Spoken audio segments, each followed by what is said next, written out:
All right, welcome back to the Business and Exit Acquisition Playbook. I'm Trent Lee. Today we're diving into how to be the ideal buyer when you're talking to an SBA lender. This is really vital because most deals don't die in underwriting. Honestly, they die a lot earlier with numbers that didn't work to begin with, or making the wrong impression, not knowing your numbers up front, being the wrong buyer for the background. So today I want to really dive into, from a lender's perspective, what are they looking for? How can you have the right foot, the right step in the right direction, I guess we should say? How do you show up prepared to really get confidence from the lender side? Today, Shem, I'll let you introduce yourself. Who are you? What are you doing? Who are you with? Yeah, And do a sure. little My name introduction is here. Shem Doupe. I'm a business development officer for TrueLiant SBA Lending. We're a credit union, the number one credit union in the nation for SBA 7A loans. That's who I am and what I do. Nice, good. Let's dive right into this. What do you like to see from a lender standpoint? Very first call, very first step, a buyer calls you. What do they need to do? What do they need to know to really get your attention and be like, this guy is, or girl is, someone that knows what they're doing. They seem serious. They seem qualified. It's someone that can really get your attention and make sure they've got your full attention to get this deal done for them. Yeah, good question. I think the thing on the first call, it's tricky because you're basically just finding out who they are, what their plans are.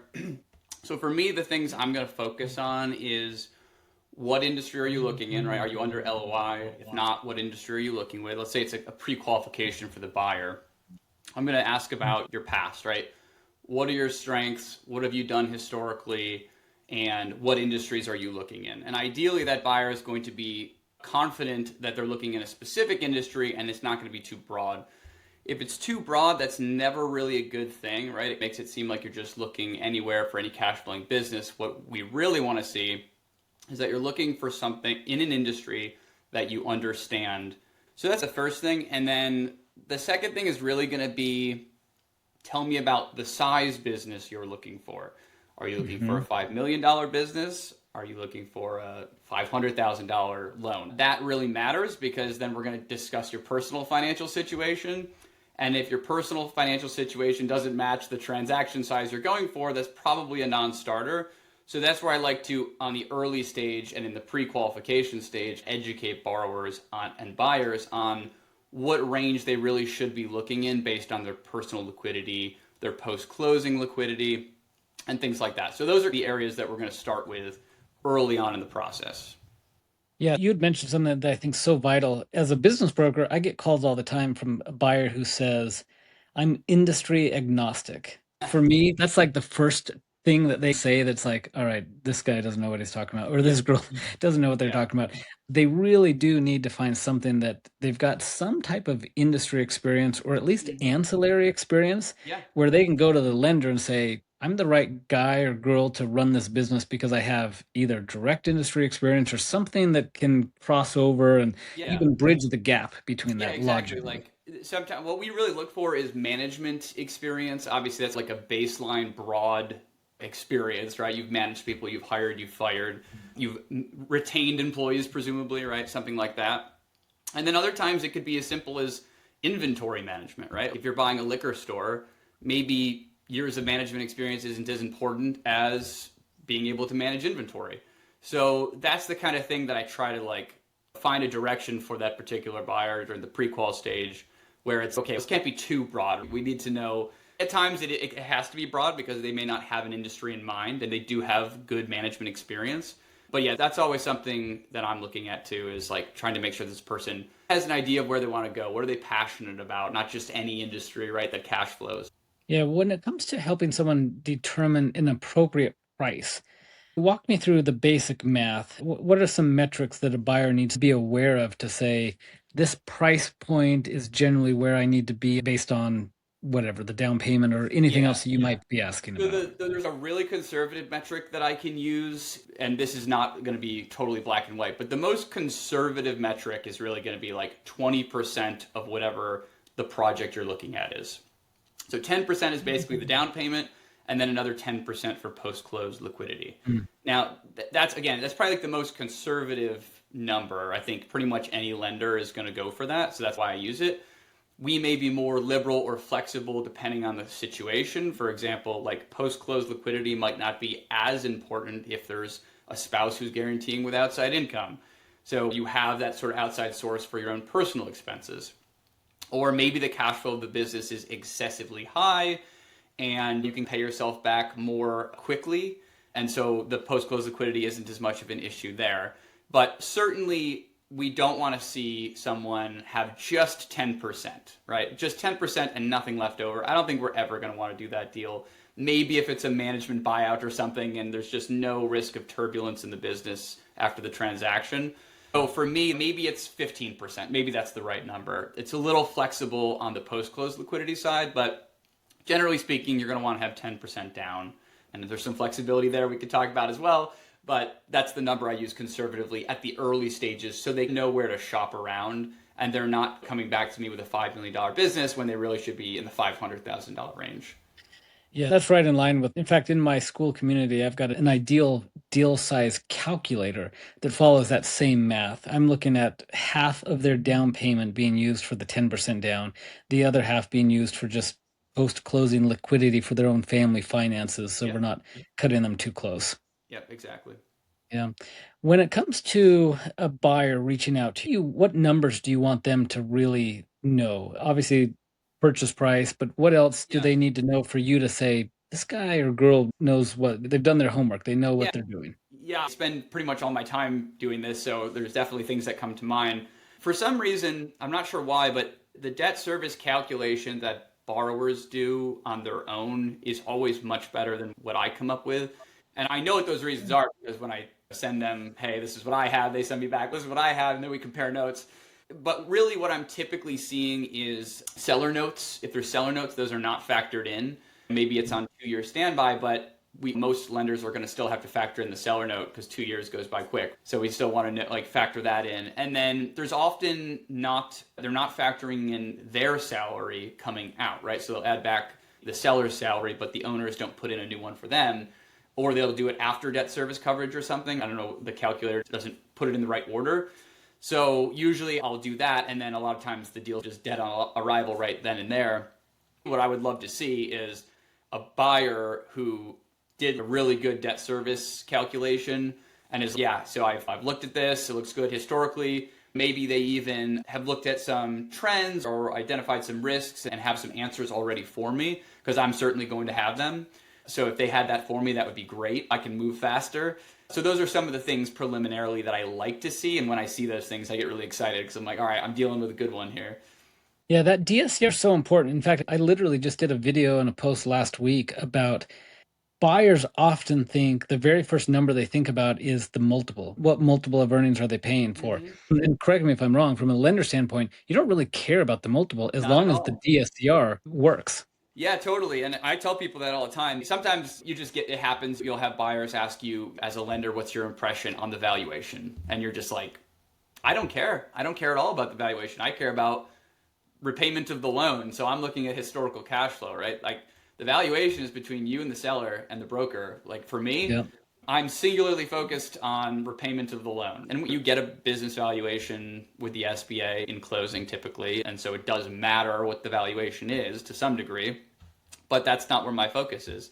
Yeah, and multiple to me doesn't really mean anything. I want to know what's the purchase price, what's the loan amount, and historically, could you pay that loan back with a certain amount extra? I always tell my buyers and sellers, we need to plan around a 1.4 DSCR. It's a great metric. Does that give you some good comfort? Because I know banks will often go below that, but I like to make sure we've got some wiggle I room think there. you're very smart, very wise to aim for a 1.4. It's just going to make everyone's life easier. You'll have a much better time finding a lender. If the seller is good with it, I'm sure the buyer will be. So I think that's extremely wise. 1.4 is pretty much a number historically that most lenders are going to be okay with, even on some larger deals. Yeah. So I think that's great. Where you might have to, it's tricky when you have financials that aren't always like a steady trend or something like that. And it gets a little trickier, but I think 1.4 is a great metric, and I love that you do that. Yeah. Let's talk. You had mentioned some debt service coverage ratio mistakes. Sometimes what you calculate is different than what the buyer's calculating. What are some of those mistakes that a buyer should be aware of? Yeah, primarily, as I mentioned, it's going to be maybe not putting enough of a salary in for yourself or no salary at all as the buyer. That's probably the number one I see. Another one is excessive add backs that can't be documented, right? At the earlier stages, the borrower doesn't really have a lot of that, what you typically get in closing, right? Documentation for add backs and things like that. So they're just going off of what's in the broker sim or whatever.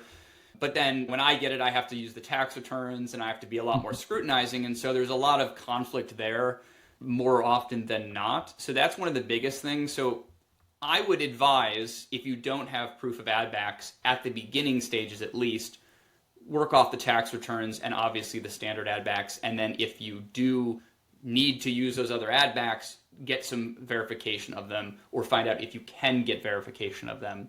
Because I'll certainly use add backs that can be verified. Just a lot of times I look at them and there's just no way you could verify it. There's just no way you could prove this. Yeah, so you had mentioned just what my thoughts are from a Yeah. broker standpoint. Often brokers are doing the seller a major disservice by doing the valuation off of financials, being sloppy with their ad backs. So they set the wrong expectation for the seller, but then by the time the buyer gets it, they don't know any better. They're just using the sim that the broker put together. I always do my valuation and my ad backs tied to the tax returns, and I Yep. tell the seller up front, look, if you didn't report it to the IRS, then you're not getting credit for it. Now, the valuations are fine and I can tie them back to the financials, but tax returns are my foundation because that way I know I'm pricing it properly so that when I do find a buyer, when I go to the lender's not going to kill our deal and then we've Yep. wasted months of time Yep. for just And being sloppy. close at presumably 1.4 without crazy ad backs, that's just going to fly through. And sellers, I'm sure you spend a lot of time telling sellers this too, but that's good for you. Trust me. That's going to just fly through. The borrower's going to be able to get approved, and that's going to be a closed deal. So that's all good. It's all good. So I Yeah. appreciate hearing that because it's Yeah. nice to see when it is done that way. Here's another thing, and this is interesting from a broker standpoint, because one, I don't think a lot of brokers are doing this to begin with, calculating the DSCR when they go to market. They're just using sometimes these crazy market multiples and Mm-hmm. throwing it out there, Mm-hmm. not backing into DSCR. But I have to, as a broker, I make assumptions when I'm calculating the DSCR because I don't really know what the buyer's livable wage is. And so Yeah. I have to do a fair market wage. But the Yep. reality is, that buyer might come to me with 5 kids and child Yep. support and Totally. alimony, and they need more than a fair market wage. What's the best way for you as a lender for a buyer really to think through and calculate what do they really truly need to support the family finances to plug into that buyer's livable wage to then calculate the DSCR because it can make a big impact Yeah. on what the bank will actually loan? Yeah, so we're pretty flexible here on what's really required. Some banks can be like just excessive in my opinion. I've heard stories where it's just whatever the seller's salary was, that's what the buyer's salary should be. And that of course doesn't make sense a lot of times because someone could be paying themselves hundreds of thousands of dollars and it was not necessary or it's totally different than what the buyer is going to need. So there's a couple things. I'll do pre-qualifications for listings. I'm sure you're familiar with that, and I'll always include a salary. I basically do what you do. I like what's a sort of a baseline salary, and then I always just say, hey, this might change, and if it changes, it's going to change the pre-qualification because every buyer is different. But I put something in there and make sure that's always in there, the same as you do. Now, when I'm working with a buyer on the front end, I'm really leaning on them because I haven't done a deep dive into their financials, their personal financials, all that stuff. So I say, listen, you have to be like honest and conservative about what your salary actually needs to be because you do not want to get to underwriting and you put 50,000 and that is actually 150,000 because you have four Yeah. kids, etc., etc. I'm like, Yeah.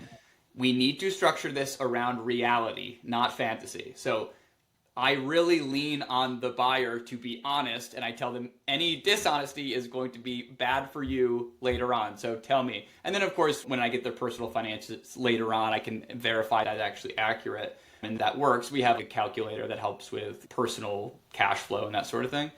But I really do Yeah. put a lot of that onus on the buyer to say, look, you got to be honest with me here. I know you really want this business, but 50,000 might not do it for you. Tell me what the real number is. And that's always worked for me, honestly. If I just frame it like that's always worked for me. Yeah. I always tell my buyers that same approach. What do you really need to support the family? But if they have a spouse that's working or rental income, we can take that off the top of what they truly need for the business. Yeah, absolutely. So I've actually done the opposite. I don't know if I should admit this, but I've totally said, hey, look, I know you want to take 200K and you can, but also your spouse works and you really only on paper need to take 100K. Let's not make this loan look worse than it already is, right? Yeah, You yeah, only need exactly. 100,000 or you don't even need that, but let's not just be excessive about what your salary is going to be because it's hurting the business's cash flow, and it always looks better to have the business cash flow stronger, Yeah, right? So yeah. I've done the opposite as well, where they're just like too conservative with it. I'm like, look, I'm getting a guarantee from your spouse. Maybe I'm not even getting a guarantee from your spouse, but your spouse has income, and a lot of your, maybe we can split the household expenses without the spouse's guarantee. So yeah, I've done the same thing and sort of the Yeah. reverse of it as Good, well. good. Is there anything else that banks look at to decide if a deal's risky or safe besides DSCR? What else do you like to see, or what other red flags trigger risky? Yeah, there's a few. I actually have a list of them. They just are like ever present because these are some of the first things I'm asking.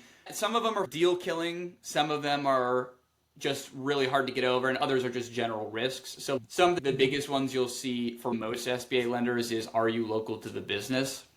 It's one of the first questions I ask because it's so easy to answer. Is this a local business? So it's not like a remote operation.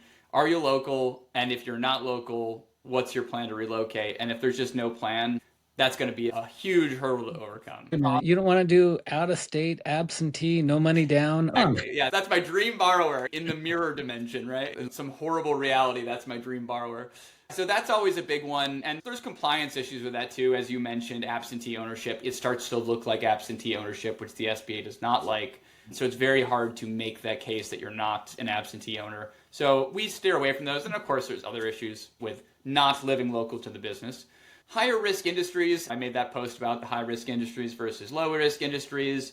High risk industries doesn't mean that you can't get the deal done, okay? It just means it is a higher default rate than maybe the national average. So it's just going to be seen as more of a weakness than the average, right? So we might have to strengthen the deal a bit more than maybe even that 1.4 DSCR, right? Maybe we need to see something a little bit higher. Maybe we need a seller note. So those are some risks. Lack of direct or relevant experiences. We talked about that. Declining revenue trends is tough. I don't know if you've seen some businesses that you've come across with declining revenue trends. Those are always difficult to get done. The reason for that is that the business is already seeming to do not great. And then you change ownership, and that's already seen as its own risk. So the likelihood that the new owner is going to have everything they need to turn that ship around, highly unlikely, not impossible, but highly unlikely. So that's a pretty big risk and hard to overcome. Thin debt service coverage ratio. I know we talked about that. We want to see something pretty safe. Let's put it that way. High customer concentration is one. That's an interesting one to talk about because there are ways around it. Usually in the form of a forgivable seller note. That's how I typically tell my buyers to approach high concentration. I just tell them make the concentration percentage relative to the forgivable seller note, either tie it to that particular customer, retention, or revenue. And that usually is going to suffice for an SBA lender because it pretty much completely removes that risk. You just want to make sure that the cash flow works if you get rid of the seller note and that customer, which is an easy calculation to do. Yeah, those are some of the biggest and main ones. There's a few others, but those are the big ones. Touch on the difference between, for someone who may not know, they go online, they don't have a lot of experience, but they're learning and they hear earnout versus forgivable seller financing. One's doable, one's not. Yeah, so earnouts aren't doable. The SBA wants to make sure that the sale is final and that the buyer is not on the hook for paying more to a seller after closing. That's essentially why earnouts aren't eligible. There might be more philosophy behind it, but that's the gist. Forgivable seller notes, on the other hand, kind of work in a similar but reversed way. So a forgivable seller note is going to be, you're basically going to pay a fixed purchase price, right? So like 3 million. And then a forgivable seller note could be structured in any number of ways, but it might be something like if revenue doesn't hit XYZ, which could be increasing increments from historical, then this seller note is going to be forgiven in tranches or all at once. And so you're basically saying, if you, the seller, are telling me, this is from the buyer's perspective, if you, the seller, are telling me that I should be paying over market price for this business, whatever that means, I'm willing to do that, but you're going to take that risk on in the form of a seller note that will go away if that doesn't happen. So it's like a way for the seller to share in the upside, but with the risk of losing it, versus which is very similar to an earnout in that sense, because if obviously they don't reach the revenue, the earnout doesn't happen. So similar, but one's eligible and one is not. Yeah, I always tell my buyers or sellers, whoever I'm talking to, earnouts go up. They have upside potential. Forgivable seller notes have downside potential. So it's like more advantageous to the buyer, which is why the SBA allows it. And it makes sense. And it's nice that the option exists. I typically leverage the forgivable seller notes for usually either volatile financials, like historical financials, or the customer concentration. I don't see it used too often as an earnout per se. I usually see it to protect the buyer from something historical that was off as a way to mitigate that risk. Got it. What's an ideal deal structure look like? Ideal, infinite cash flow. So ideal, pick your DSCR number, right? Something above 1.5, anything above that is great. So it's hard to know what the ideal number is. But for me, when I think of deal structure, there's obviously like the way that it's structured with the seller note and the money down and everything. But for me, structure is the whole thing, right? It's the buyer, it's the deal. Yeah. So I'll just tell you what my ideal deal looks like. So it's basically going to be a steady inclining business with pretty much fixed margins, right? No wonky margins or anything like that. It's going to have a buyer that has direct experience and enough money for 10% down, and then it's ideal, so let's say 10% left over at least. And there's going to be maybe 10% seller financing, and that's probably it. That's pretty much even that. I'm like saying so many things. I'm like, wow, seller note on top of that would be great. But realistically, I don't even think you'd need a seller note if all that other stuff was true. So that's ideal, but honestly, you don't even need some of that stuff if you've got good cash flow, a great business, and direct experience. Yeah, that's helpful.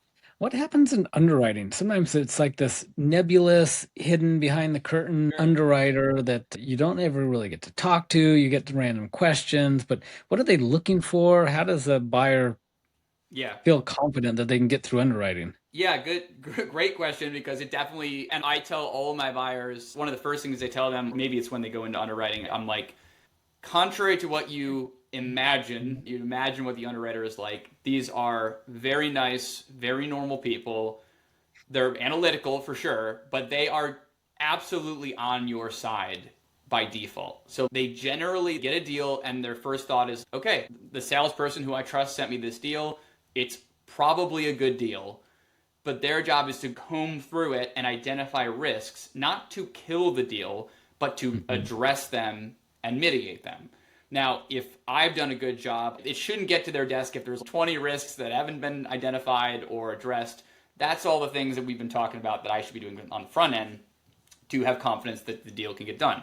So really what they're doing is making sure I didn't miss anything. They're doing a deep dive into the business, maybe getting more specifics. There's probably going to be one or two things, but those are usually mitigated. Those are usually like, oh yeah, we found this thing. And then the underwriter will ask the buyer, did you know about this? Have you thought about this?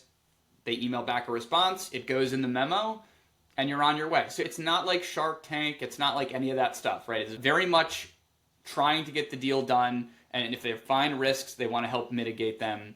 And that's it. So it's really not as scary as it seems. There's usually at least one borrower interview. And that's your chance to really show that you know what you're doing and you have answers to questions. That could cause things to go south, frankly. Like if you're not prepared and you can't answer any questions, that might not go great. But it's extremely low pressure. It's not like a grilling interview. It's, hey, just want to get to know you, talk to me, why are you buying this business? And yeah, so that's a bit about what it's actually like in underwriting. Not as scary as many people would think. Good. Anything else that I haven't asked that you think is relevant that a buyer might want to know about the SBA loan process? I don't think so. You covered mostly everything. So yeah, I think that's basically everything. Everybody wants to know timeline. Timeline is really very buyer and seller driven. Not always. I'm sure there's lenders out there that dictate the timeline, but generally speaking, the closing, getting into underwriting, all that stuff is really in the ball of the buyer and the seller to get what's needed.